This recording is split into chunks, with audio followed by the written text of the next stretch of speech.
Bonjour, suite à ma première vidéo sur les effets secondaires du nouveau Levothyrox, j'ai reçu beaucoup de messages, bien que je l'ai posté il y a 2 jours à peine, je pense. Donc j'ai décidé ce soir de résumer les questions principales et d'y répondre. Je ne suis absolument pas médecin, je suis juste quelqu'un qui a été opéré d'un cancer de la thyroïde en décembre 2015. Donc je commence par la première question. On me dit: combien de temps avez-vous pris du nouveau Levothyrox et depuis combien de temps prenez-vous du Levothyrox? Alors, je prends du nouveau Levothyrox, ou plutôt j'en ai pris de début avril 2017 et non pas 2015 comme je disais dans ma première vidéo, jusqu'à la mi-septembre 2017, donc environ 6 mois. Chaque jour, je note sur mon téléphone la posologie et l'heure de la prise du Levothyrox, donc je sais exactement ce que je prends et quand je le prends. Donc en gros 6 mois pour le nouveau Levothyrox, puis je suis repassée à l'ancien et je prends du Levothyrox donc depuis ma thyroïdectomie totale fin décembre 2015. Deuxième question, ne pensez-vous pas que les effets secondaires du nouveau Levothyrox sont causés par une TSH mal réglée? Eh bien non, pas du tout, car la mienne était rentrée dans les normes, mais les effets secondaires, eux, continuaient de plus belle avec le nouveau Levothyrox, je dirais même qu'ils empiraient. Donc non, ça n'a rien à voir avec le dosage de la TSH, du moins dans mon cas. Troisième question. Pouvez-vous décrire un peu plus les effets secondaires que vous avez ressentis en prenant du nouveau Levothyrox? Alors oui, je le peux, la liste va être un peu longue, je vais essayer de faire vite, mais on me le demande, plusieurs personnes m'ont posé cette question, donc allons-y. En un, une tachycardie permanente augmentée à 130 ou 140 battements minutes dès le lever, pire le matin. La tachycardie persiste tout au long de la journée, même le soir.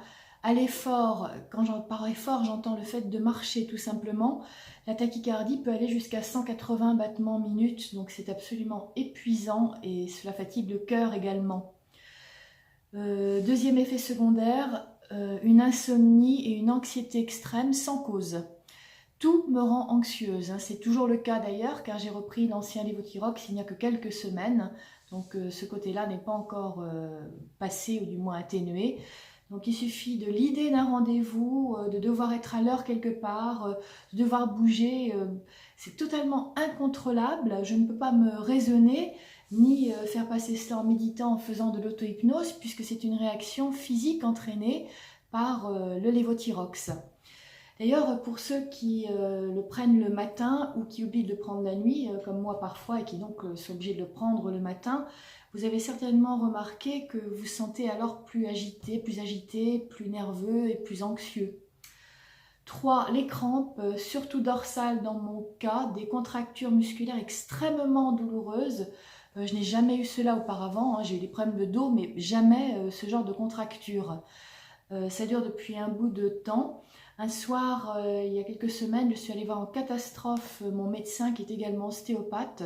Je ne tenais plus, donc pour qu'il puisse m'aider. J'aimerais bien vous citer son nom, enfin je ne peux pas me le permettre. C'est quelqu'un de formidable qui est vraiment à l'écoute et qui comprend le problème. Quatrième effet secondaire, la fatigue extrême, à ne plus pouvoir marcher ni me bouger. C'est vraiment avoir l'impression d'être au bout du rouleau.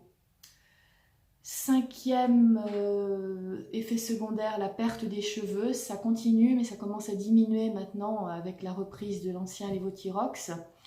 6. Des difficultés à raisonner, des pertes de mémoire. 7. L'impossibilité de bouger le matin ou de me réveiller tôt. C'est assez terrible pour moi pour de nombreuses raisons. 8. Des crises d'angoisse soudaines. 9. Une hypothermie. J'avais en général 34 de température sous le nouveau Levothyrox. 10. Des périodes de frilosité en alternance avec des bouffées de chaleur. Voilà donc en gros pour les effets secondaires que j'ai ressentis personnellement. Quatrième question, est-ce que ces symptômes peuvent être psychologiques comme on peut le lire parfois? Non, bien sûr que non. Nous sommes bien trop nombreux à ressentir ces effets secondaires pour que ce soit quelque chose de psychologique. D'ailleurs, depuis que je suis repassée à l'ancien Levothyrox, depuis quelques semaines, je n'ai plus du tout les bouffées de chaleur, je suis moins fatiguée, je perds déjà moins mes cheveux et ma température corporelle a déjà remonté un peu, ce qui prouve bien que ça n'est pas psychologique. 5e question. Pourquoi pensez-vous que les excipients de l'ancienne formule du Levothyrox ont été modifiés? Alors là, je ne souhaite absolument pas entrer dans ce débat pour de nombreuses raisons.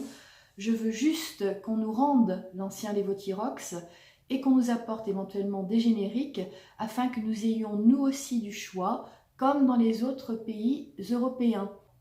Il s'agit là d'un médicament vital, ne l'oublions pas. 6e question, est-ce que vraiment des gens sont morts à cause du nouveau Levothyrox? Alors, à ma connaissance, au moins une personne est décédée parce qu'elle ne tolérait plus le nouveau Levothyrox et donc elle l'a arrêté. Je sais qu'il y a d'autres personnes, j'ai lu, qui ont également arrêté le nouveau Levothyrox à cause des effets secondaires. Attention, je vous rappelle qu'il ne faut jamais, jamais, jamais arrêter le Levothyrox par vous-même, surtout si vous n'avez plus du tout de thyroïde. Cela entraînerait la mort au bout d'un certain temps. Je ne suis pas médecin, mais s'il vous plaît, parlez avec votre médecin surtout. Arrêter les hormones de substitution, c'est donc se condamner à mort lorsqu'on n'a plus de thyroïde.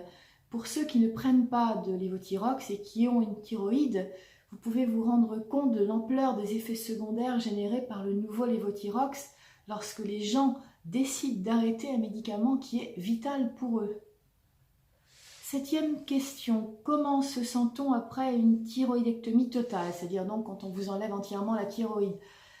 Personnellement, pas très bien, c'était très enflé au départ, il faut masser et au bout de quelques temps, on m'avait prescrit de l'hydrocortisone. Le lendemain de l'opération, on m'a vérifié les cordes vocales pour être sûr qu'il n'y ait pas d'atteinte du nerf laryngé, ceci est extrêmement important. Donc si ça n'est pas pratiqué, si vous êtes en attente d'une opération et qu'on vous ne propose pas de vérifier ensuite vos cordes vocales, il faut absolument le demander car l'atteinte du nerf laryngé est quelque chose de grave. Il faut choisir un très bon chirurgien, le mien était vraiment excellent, je n'ose pas citer son nom non plus, tout ce que je vais dire c'est que j'habite Poitiers, c'est un grand professeur qui m'a opéré dans un hôpital public, quelqu'un vraiment de remarquable et à la renommée mondiale, je comprends pourquoi, il a fait un travail vraiment fantastique, on ne voit presque plus rien. Ensuite, pour moi, j'ai tout de même l'impression d'être une droguée. Je dois trouver le dosage qui me permette de vivre une vie à peu près normalement. Depuis mon opération fin décembre 2015, je n'ai pas vraiment trouvé, même si c'était beaucoup mieux sous l'ancien Levothyrox que je recommence à prendre depuis quelques semaines, ça n'a plus rien à voir avec la personne que j'étais avant, ça on ne le dit pas assez. Je suis un moteur qui fonctionne grâce à une hormone synthétique. Une hormone synthétique, ça ne remplace jamais une hormone naturelle, du moins dans mon cas.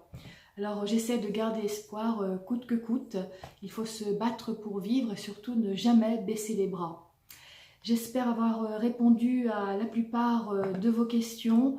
Je vous souhaite bon courage à tous. Attendez, je vois que j'ai oublié une question, la dernière.